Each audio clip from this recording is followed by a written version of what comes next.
ක්‍රිස්තු පූර්ව 6 වන සියවස ಭಾರತ දේශය. කෝසල රාජ්‍යයේ සංකේතය පස්සේ නදී කෝසල මහරජ. ශුද්‍ර කුලේ උපන් සුරූපී උන්මාදිනිය. කමා කළ මැනවි මහරජුනි, මම වාසවගත්යාවෙමි. හත්පස ශාක්‍ය රාජධානිය මෘත ශරීර ගබඩාවක් කළ මිනිස් රකුසාගේ පහළවීම. බද්ධ වෛරයේ හිනිපෙත්තටම වේරු වැටුණු යුවරජු විඩුඩබ.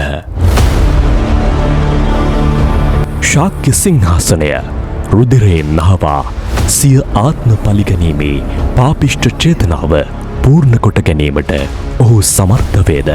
අද කිරිදියන් දෝනය කළේ රාජාසනයම මා මහරජු වූවායින් පසු ශාක්‍යයන්ගේ රුධිරයෙන් විමා දෝනය කරනුවේ. මට අවබන් කළේ සියලු ශාක්‍යයන්ගෙන්ම පලිගන්නවා. ඔවුන් සියල්ලම මා නසා දමනවා.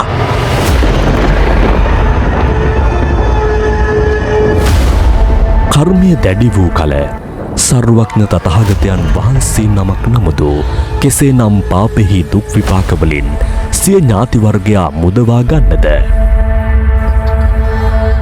රාජපුරුෂයනි, එකදු ශාක්‍යයෙක්වත් ඉතිරි නොකරව්. බිලින්දාගේ පටන් මහලු ස්ත්‍රී පුරුෂ සියලු ශාක්‍යයන් වදන් දෙන සෑම එකෙක්ම එතනම මරා දාපියව්. මේ මහරජු මාගේ ආඥාවයි.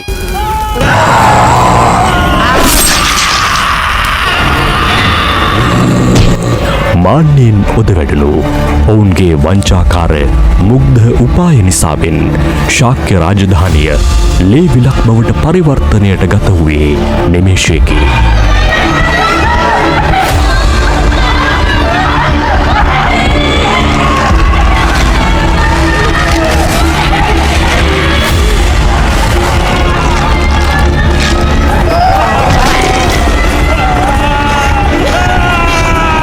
වියරු ආශාවන් ලිහුබැත මාර මුගහයට ගොදුරුවුණු පාපිෂ්ඨ මහරජ.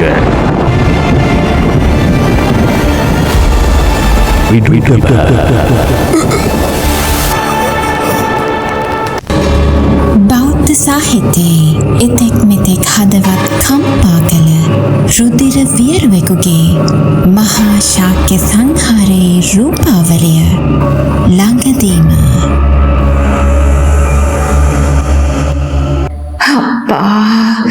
මේ දාසි කොළුවගේ ආගමනයෙන් රාජාසනයත් කිලුටු කොලා නොවැ.